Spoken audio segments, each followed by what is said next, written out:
Veg pulao, chicken stick fry আর ওই chicken আলুর ঝোল। হ্যাঁ, আজকে রিপাবলিক ডে, তাই সামান্য একটু স্পেশাল রান্না করলাম।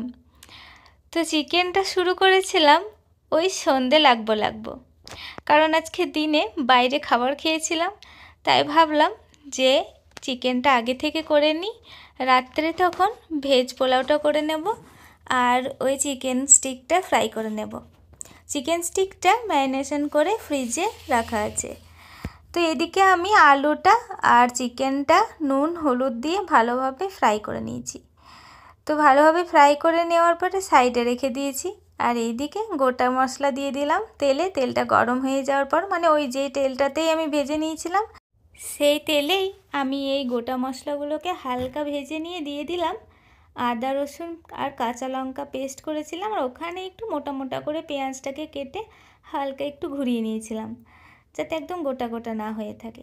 আসলে আজকে রেসিপি দেখানোর জন্য নয়, আজকে খুবই শর্টকাটভাবে কীভাবে রান্না করেছি আর রিপাবলিক ডে স্পেশাল আজকে কী ডিনার করলাম সেটার জন্যই করা।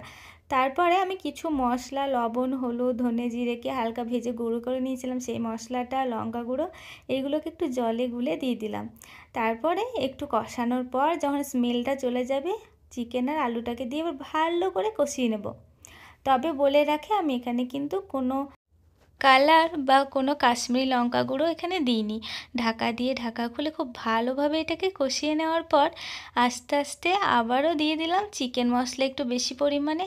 একদম লো ফ্লেমে এটাকে কিছুক্ষণ আবারও কষে নেব। দেখুন কষানো হয়ে গেছে, এদিকে একটু জল গরম করে নিলাম, কারণ যে কোনো রান্নাতে কিন্তু ঠান্ডা জল না দিয়ে গরম জল দিলে টেস্টটা একদম সুন্দর হয়। তাই আমি এখানে গরম জলটাকে অ্যাড করে নিলাম। ঢাকা খুলে কিছুক্ষণ পর পর ভালোভাবে কষিয়ে নেবেন। কষিয়ে নেওয়া হয়ে গেছে, এবার আমি গরম জলটাকে অ্যাড করে নেব। তবে আমি যেহেতু চিকেন আলুর ঝোলের রেসিপি, তারপরে ভেজ পোলাওয়ের রেসিপি এগুলো দেওয়া আছে, তাই খুব একদম প্রফেশনালভাবে পরপর দেখাইনি। আপনারা যারা দেখেননি তারা আমাদের ফেসবুক পেজে না পেলে অবশ্যই YouTube channel Sohel Sabana's living and লাভিংয়ে পেয়ে যাবেন। তো চিকেন আলুটা কিছুক্ষণ ঢাকা দিয়ে ফুটিয়ে নিলাম, তারপরে দিয়ে দিলাম গরম মশলা গুঁড়ো আর ধনেপাতা। এরপরও কিছুক্ষণ এটাকে ফুটিয়ে নেব। ঢাকা দিয়েই রেডি হয়ে যাবে এক টেস্টি চিকেন আলুর ঝোল। তবে হ্যাঁ, টমেটো থাকলে অবশ্যই টমেটো দিয়ে দেবেন, টেস্টটা কিন্তু আরও ভালো লাগে। তবে আপনারা যারা পছন্দ করেন না, দেবেন না। তো দেখুন 5 মিনিট রেস্টে রাখার পরেই ঢাকনা খুলে দেখছি কত সুন্দর কালার এসছে।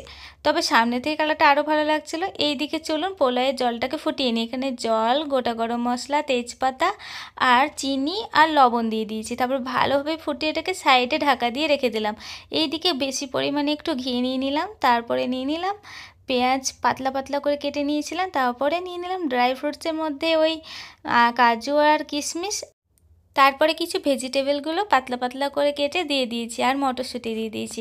তবে হ্যাঁ, আমি এটা বললাম যে আমার হাতে টাইমও কম ছিল আর খুবই সিম্পলভাবে তাড়াতাড়ি কিভাবে করবেন তাই আমি দেখিয়েছি। তো এইভাবে আপনারা তাড়াতাড়ির মধ্যে করে নিতে পারেন। আর এদিকে আমি গোবিন্দভোগ চালটাকে ভালোভাবে ধুয়ে জলটাকে ঝরার জন্য স্ট্রেনারে দিয়ে দিয়েছিলাম। এরপর চালটাকে অ্যাড করে খুব ভালোভাবে কিন্তু ভেজে নিতে হবে লো ফ্লেমে। কিছুক্ষণ ভেজে নেওয়ার পর চালটা দেখবেন একটা একটা হয়ে যাবে, তখন ওই গরম জলটা দিয়ে দিলাম। আমি এখানে 2.5 কাপ মতো গোবিন্দভোগ চাল নিয়েছিলাম, তাই তার ডবল নিয়েছিলাম জল, মানে 5 কাপ মতো জল দেওয়ার পর ঢাকা দিয়ে হাই ফ্লেমে কিছুক্ষণ এটাকে ফুটিয়ে নিতে হবে। যখন দেখবেন পোলাওটা একদম মানে এরকম একটু একটু জল থাকবে, একটু লাগো লাগো থাকবে, তখন একদম লো করে দেবেন।